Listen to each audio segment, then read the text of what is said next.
To friends, welcome to vision MPTT 2020। आज हम बात करने वाले हैं पादपों में पोषण को लेकर के। ओके, क्लास 7 से हमने ये चैप्टर उठाया हुआ है जो आपके क्या है, सीधे रिलेट करता है आपके भोजन और भोजन के जो कंपोनेंट है उससे।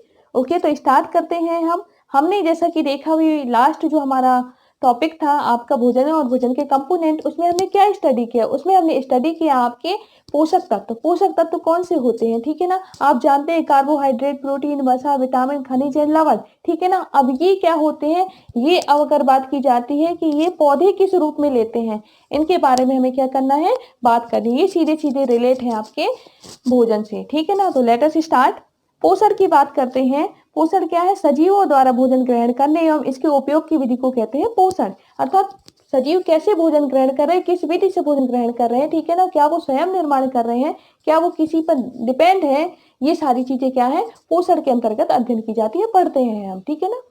आगे बात करते हैं स्वपोषण विधि। स्वपोषण विधि जैसे कि नाम से ही स्पष्ट है, स्वपोषण विधि यानी कि स्वयं से क्या करना, पोषण करना, स्वयं से भोजन का निर्माण करना, ठीक है ना? जिसमें जीव अपना भोजन स्वयं संश्लेषित करते हैं, स्वयं निर्माण करते हैं, तो वो स्वपोषण विधि कहलाती है, ठीक है ना? और ऐसे पादपों को क्या बोलते हैं हम, स्वपोषी बोलते हैं, ठीक है ना? फॉर एग्जाम्पल जैसे पौधे क्या कर रहे हैं, प्रकाश संश्लेषण की क्रिया के माध्यम से क्या कर रहे हैं, अपना भोजन स्वयं निर्माण कर रहे हैं, ठीक है ना? तो ये क्या कहलाएगा, आपके स्वपोषण विधि कहलाएगी। और जो पादप है आपके पौधे हैं वो क्या कहलाएंगे, आपके स्वपोषी कहलाएंगे। ओके, आगे बात करते हैं विषमपोषी की। जंतु एंड अधिकतर जीव पादपों द्वारा संश्लेषित भोजन ग्रहण करते हैं, विषमपोषी कहलाते हैं। मतलब क्या होता है, एक्चुअल में जंतु होते हैं, मानव है, ठीक है ना, और भी बहुत सारे ऐसे जीव हैं जो क्या करते हैं, अपने भोजन के लिए पादपों यानी कि पेड़ पौधों पर निर्भर है, तो क्या कहलाएंगे, ये विषमपोषी हैं हम लोग, ठीक है ना? वो जीव भी जो पादपों पर निर्भर है वो भी क्या है, विषमपोषी, क्योंकि वो अपने भोजन का निर्माण स्वयं से नहीं कर सकते, ठीक? इसलिए अगर आगे देखें, सूर्य क्या है, सभी जीवों के लिए सूर्य ऊर्जा का एक चरम स्रोत है, ठीक है ना? अगर जीवों में बात की जाए कि ऊर्जा कहाँ से आ रही है, तो आपको बताना है सूर्य के माध्यम से, ठीक? नेक्स्ट है प्रकाश संश्लेषण की क्रिया के बारे में आज हमें बात करनी है थोड़ी सी। प्रकाश संश्लेषण की क्रिया क्या है आखिर, आप देख सकते हैं प्रकाश संश्लेषण की क्रिया और इसकी ये टैग जो लिखा हुआ है। स्टार्ट करते हैं। प्रकाश संश्लेषण के दौरान पत्ती की क्लोरोफिल युक्त कोशिकाएं सूर्य के प्रकाश की उपस्थिति में कार्बन डाइऑक्साइड और जल से कार्बोहाइड्रेट का संश्लेषण करती हैं, ठीक है ना? ऑक्सीजन को निर्मुक्त करती हैं। अंततः क्या होता है, कार्बोहाइड्रेट पत्तियों में मंड के रूप में क्या संचित हो जाते हैं। यहाँ पे मैं अपनी शब्दों में बोल सकती हूँ, जो आपकी हरी पत्तियां होती हैं, हरे पेड़ पौधे होते हैं, वो क्या करते हैं, सूर्य से प्रकाश ग्रहण करते हैं, ठीक है ना? और क्या करते हैं, जो आपके CO2 हमारे द्वारा जो छोड़ी गई गैस है, CO2 और जल, ठीक है ना, CO2 और जल को लेकर के क्या कर रहे हैं, वो इनका कार्बोहाइड्रेट के रूप में संश्लेषण कर लेते हैं। किस रूप में, कार्बोहाइड्रेट के रूप में संश्लेषण कर लेते हैं। और उसको क्या कर रहे हैं, वो ये जो आपका कार्बोहाइड्रेट है वो पत्तियों में क्या होता है, मंड के रूप में संचित हो जाता है। और ये जो आपकी O2 बचती है, इनकी O2 भी वो करते हैं, O2 को ये निर्मुक्त कर देते हैं वातावरण में, जो हम तक पहुंच जाती है। ये प्रोसेस आपकी पूरी हो जाती है प्रकाश संश्लेषण की, जो पौधों के द्वारा की जाती है, ठीक है?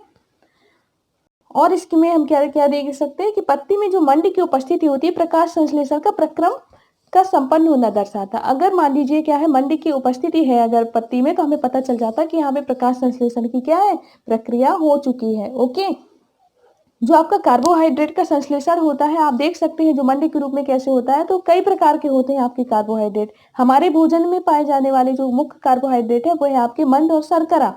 मंड और शर्करा के रूप में होते हैं। यदि मंड उपस्थित है या नहीं, इसकी जानकारी अगर आपको चाहिए तो आप क्या कर सकते हैं, तनु आयोडीन की 2 या 3 से बूंदे डालें। अगर उसका रंग काला पड़ जाता है या नीला हो जाता है तो आपको पता चलेगा कि ये मंड उपस्थित है, ठीक है ना? अगर बात करें कि फॉर एग्जाम्पल आप ले सकते हैं आलू को, आलू में क्या करें, तनु आयोडीन की 2 या 3 बूंदे डालें। अगर वो काला या नीला हो जाता है तो आपको पता चल जाएगा इसमें स्टार्च है या नहीं है, ठीक है ना? इस तरीके से, ठीक। कार्बोहाइड्रेट की बात करें तो इसमें जो कंपोनेंट होते हैं आपके कार्बन है, हाइड्रोजन है और ऑक्सीजन, इनसे मिलकर के हमारा कार्बोहाइड्रेट बनता है। ये पोषक तत्व है, ठीक है ना? कार्बोहाइड्रेट जैसे जो जटिल रासायनिक पदार्थ है प्रकाश संश्लेषण के उत्पाद से होता है। जब प्रकाश संश्लेषण की क्या हो रही है, क्रिया हो रही है, उस दौरान क्या हो रहा है, कार्बोहाइड्रेट का संश्लेषण होता है। किसके माध्यम से हो रहा है, ठीक है ना? आपके CO2 और जल को लेकर के, ठीक है ना, उसका संश्लेषण किया जाता है कार्बोहाइड्रेट के रूप में, ठीक है ना? और जो O2 होती है उसको निर्मुक्त कर दिया जाता है वातावरण में, जो मानव के द्वारा क्या है, यूज की जाती है, ठीक है ना, जीवनदायिनी गैस के रूप में। आगे हम बात करते हैं आपकी इसके आगे हमें बात करनी है किस चीज के लेकर के, कुछ हमने नोट भी लिखे हुए हैं, ठीक है ना। इसमें क्या है, पत्तियों के अतिरिक्त पादपों के दूसरे हरे भागों जैसे कि हरे तने हैं, हरी शाखाएं, इनमें भी क्या होता है, प्रकाश संश्लेषण होता है, ठीक है ना। ऐसा नहीं है कि जो पत्तियां हैं हरी हैं तो उनमें ही होगा, अगर वो तने हैं वो भी अगर हरे हैं तो उनमें भी प्रकाश संश्लेषण होगा। अगर आपके क्या है, अगर वो शाखाएं हैं, ठीक है ना, वो उनमें भी क्या होगा, अगर वो हरी है तो उनमें भी प्रकाश संश्लेषण की क्रिया होगी।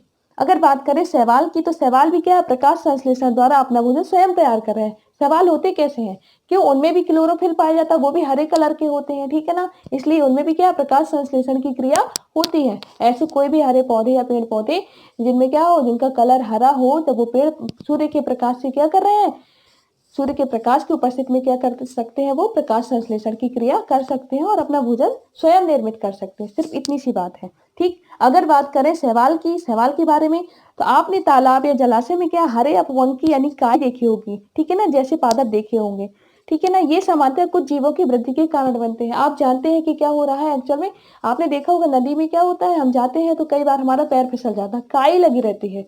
क्यों लगी रहती है, क्योंकि इनका जो कलर होता है वो कैसा होता है, हरे होते हैं। क्यों होते हैं हरे, क्योंकि इनमें क्लोरोफिल होता है। जब इनमें क्लोरोफिल की उपस्थिति होने के कारण ये क्या हरे दिखाई देते हैं।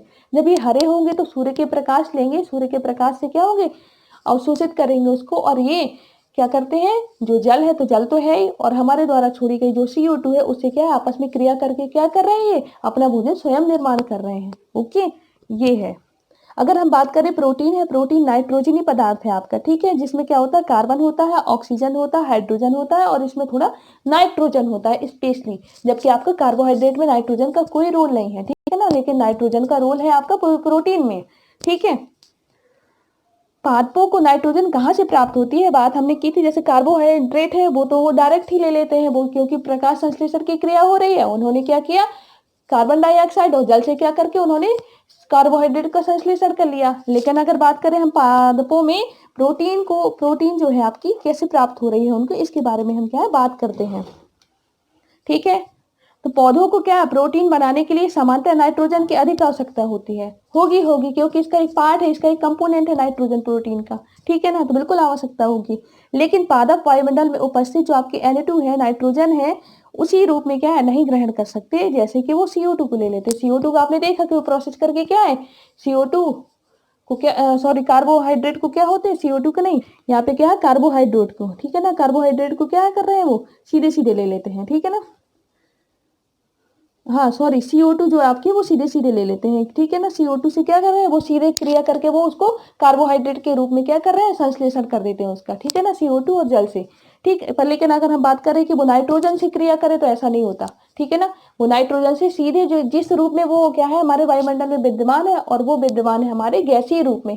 गैसीय रूप में आप सभी को पता है कि 78% जो हमारा यहाँ पे क्या है, इसका 78% जो वेटेज है, ठीक है ना, ये क्या होती है, गैसीय फॉर्म में वितरित है। इसको क्या है, जो पौधे हैं वो क्या सीधे नहीं ग्रहण कर पाते, तो इसके लिए होगी क्या प्रोसेस, इसके लिए प्रोसेस होती है, पौधे नाइट्रोजन को विलेय रूप में ही अवशोषित कर पाते हैं, ठीक है ना, गैसीय फॉर्म में नहीं कर पाते। आपको याद रखना है कि किस रूप में लेते हैं, विलेय रूप में लेते हैं पौधे, ठीक है ना। कुछ जीवाणु जो राइजोबियम कहलाते हैं, वायुमंडलीय नाइट्रोजन को क्या होते हैं, विलेय पदार्थों में परिवर्तित कर देते हैं। अगर बात की जाती है राइजोबियम, बहुत ही इंपॉर्टेंट कारक है ये। राइजोबियम क्या होता है, जो मिट्टी में होते हैं, कुछ ऐसे जीवाणु होते हैं वो क्या कर रहे हैं, नाइट्रोजन को, वायुमंडल में जो उपस्थित होती है नाइट्रोजन को, उसके विलेय फॉर्म में क्या होते हैं, कन्वर्ट कर देते हैं, ठीक है ना। जब विलेय फॉर्म में कन्वर्ट हो जाएंगे तो वो क्या होंगे, जल के माध्यम से पेड़ों तक क्या है वो पहुंच जाते हैं, ठीक है ना, और जल और जड़ों के द्वारा क्या होता है, उसको जल के माध्यम से अवशोषित कर लिया जाता है, और पौधों में क्या होता है, वो नाइट्रोजन की मात्रा कंप्लीट हो जाती है, ठीक। परंतु अगर बात करते हैं राइजोबियम की, तो अपना भोजन स्वयं नहीं बना सकते, ठीक है ना। ये चना, मटर, मूंग, सेम तथा अन्य फलीदार पादपों की क्या जड़ों में रहते हैं। ये मोस्टली किसमें पाए जाते हैं, फलीदार, जितने भी आपके पौधे होंगे फलीदार, उनमें पाए जाते हैं राइजोबियम, ठीक है ना, तथा उन्हें नाइट्रोजन की आपूर्ति करते रहते हैं, उन्हें जरूरत ही नहीं रहती, उन्हें कमी नहीं होती, अर्थात कहने का, ठीक है ना। क्यों, क्योंकि उनकी जड़ों में पाए जाते हैं तो सफिशियंट मात्रा में रहते हैं, इसीलिए कहते हैं साल में एक आध बार क्या है हमें दाल का 3-4 साल में राउंड ले लेना चाहिए दाल का, ताकि हमारे खेत में क्या है नाइट्रोजन की कमी ना होने पाए। ओके, अधिकतर दालें जो होती है फलीदार पादपों से प्राप्त होती है। आपको पता है कि जैसे आपके मटर है, अरहर है, ये क्या है, फलीदार पादप है, ठीक है ना, फलीदार क्या है पौधे हैं, इनसे हमें प्राप्त होती है दालें, ठीक। अगर हम बात करते हैं आगे, राइजोबियम और पादपों के बीच क्या होता है, सहजीवी संबंध होता है। क्यों, क्योंकि राइजोबियम क्या दे रहा है पादपों को? नाइट्रोजन दे रहा है, ठीक है ना। नाइट्रोजन को कन्वर्ट करके वो विलेय रूप में दे रहा है नाइट्रोजन, ठीक है ना।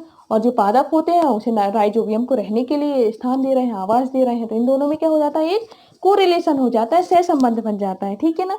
आगे देखते हैं, इसीलिए दालों को फसलों के लिए नाइट्रोजन जो उर्वरक की आवश्यकता नहीं पड़ती है। जब हम क्या दाल उगाते हैं अपने खेत में, तो हमें ऐसे मतलब कि नाइट्रोजन की आवश्यकता नहीं होती कि हम वो वाली उर्वरक डालें, ठीक है ना, क्योंकि सफिशियंट होती है, ठीक। और आगे हमारा कीट बच्ची पौधे जो है आंशिक विषम पोषी होते हैं, इसके बारे में हम नेक्स्ट टॉपिक में बात करेंगे। Okay, thank you to all.